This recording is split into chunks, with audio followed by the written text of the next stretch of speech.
Hey guys, and welcome to this YouTube video where we are going to talk about systems and scaling, and we'll have a nice little background of Japan and Kyoto because I'm here for the past 3 weeks. So I wanted to take this opportunity.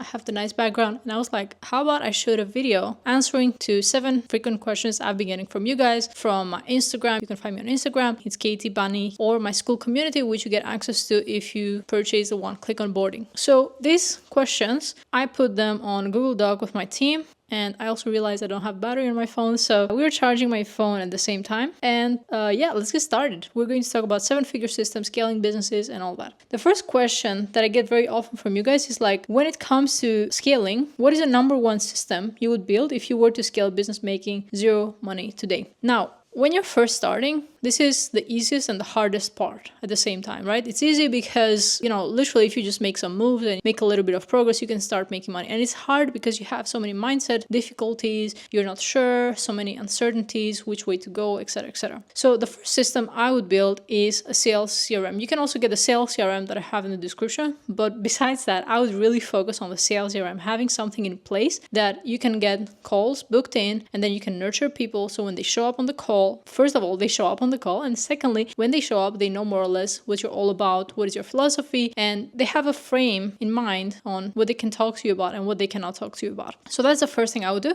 And then the second thing, I would have an MVP of the product that I'm trying to sell, right? If you're going to sell a service, or you have like an agency, or you're a growth partner, I wouldn't go and build the product from start to finish, because it's only when you work with your clients that you're going to realize what exactly you're going to sell to them and what exactly you're going to build for them. All right. So if you're a beginner, you don't need to go and create the product from start to finish, all the sequences, all the templates, everything. Don't do that. It's a waste of time. Just start with something very simple, an MVP, minimum viable product that you can start selling today. That is the first question. And the next one, how do I know if I'm over-systemizing my business? So what does it mean to over-systemize? It is practically to just have unnecessary things in your business, unnecessary systems, processes that are taking way too long and are slowing down your business. And you will know that if you stop using systems, right? I see a lot of people getting templates left and right that are built by people who never use a system in their life, or they're just doing that just to get some cash in their business.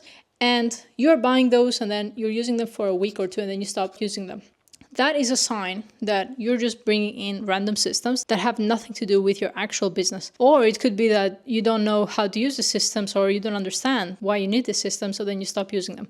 Now, over-systemizing is not something that you should be concerned if you don't have any systems in your business. And it's like going to the gym, and a lot of girls, for example, they would be like, oh my God, I don't want to get that big as this guy, or like, I don't want to get too bulky, right? But you're only going to get bulky if you really overtrain or train that much. And the point is that you have the control of your business on how many systems you're going to put in place. So if you're working with the right person, you know that they're not going to over-systemize your business, because you also have a say on the systems that they're going to install in your business. And it's the same with the gym. You can always stop if you see like, okay, my muscles are big enough, I don't need to go there, right? So don't worry about over-systemizing. You have the control to give feedback to whoever is building your system. So you can tell them that, hey, that's enough. We don't need that system, right?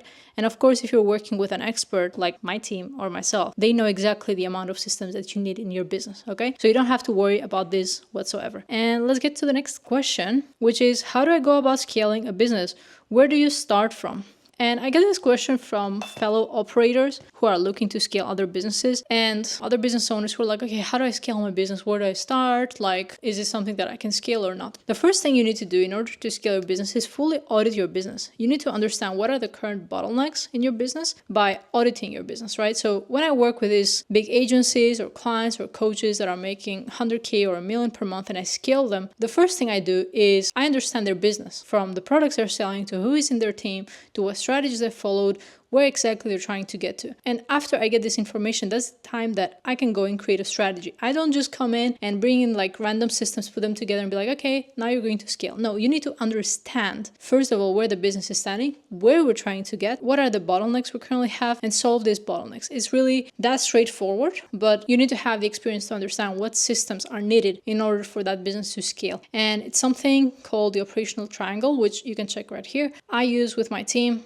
to scale the businesses, because every business, it is different. So let's go to the next question is, what is the best client CRM? I also get that quite often For sales, I use GoHighLevel. As I said, you can find it also in the description. But when it comes to client CRM, it really comes down to your offer. And I work with a bunch of clients and we build client CRMs for them. And every client is different, right? So if you're an agency, you don't necessarily need a client CRM to start with. You firstly need a project management tool. And over there, you can structure things like a CRM, but it's not really a CRM, right? It's a project management tool where you have the different projects, and in every project, you're managing your clients. But if you're a coach and you have coaching offers, then I would definitely use Airtable. It is an amazing tool, and a lot of people on the front end are using tools like Bubble, or what was it called, the other one? Anyway, I cannot remember the other one. There was another thing that you can use on the front end to make it nicer, but Airtable is an amazing solution, super scalable. My clients who are making $500,000 or $1 million per month, they are using Airtable. And I would say, yeah, it really depends on your offer. If you have an agency, if you're really on the delivery side of things, like done for you, then you need to have a project management tool. You don't need a client CRM right away. You can use a client CRM to track data, but in fact, you need a project management tool first and then a client CRM.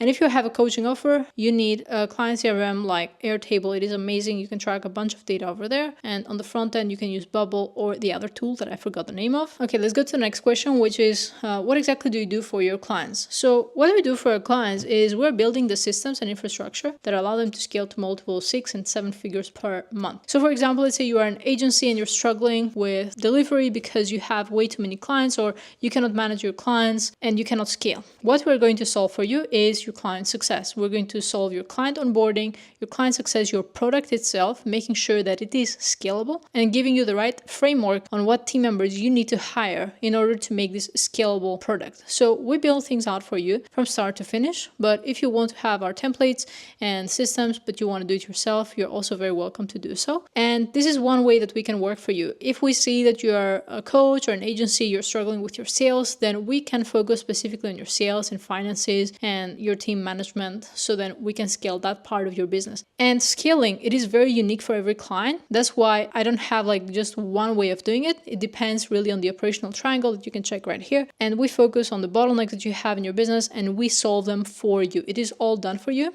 and we do it on a weekly basis. So that means that you don't have to spend any time just checking in with me on a weekly basis like, hey, here's the progress, everything is done, let's launch, right? That's all you need to do. Everything else is built out for you on a done for you basis, unless you decide to do it yourself.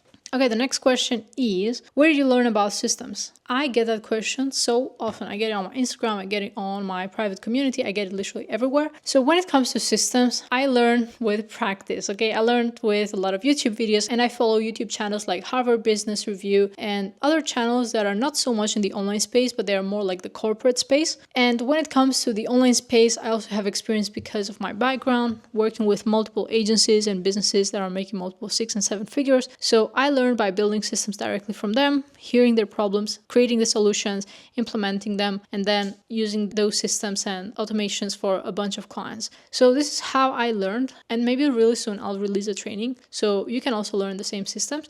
But as of now, my focus is mostly working with clients B2B. But yeah, this is how I learned, and I would say don't focus so much on people in the online space that are showing you how to build systems. Check out the people in the corporate world because they are building crazy systems. Like check out the agile methodology, check out automations, and learn from these sources. The next one and last question is, how do you keep your team motivated? A lot of story time here. When I first started, it was really hard for me to understand how to motivate my team because I thought people would be self-motivated. I have always been self-motivated and I didn't need someone to pay me extra. I really care about quality and the output, right? I want my name to be associated with great things. And I realized early on when I started my own business that that was not the case for everyone. Some people, they just want to make a paycheck. And that is fine, right? So the way I motivate my team currently is by understanding what they want. I understand what they want within their career or their personal goals, and then from there, I put them in the right place. I think the most underrated part is putting team members in the right position.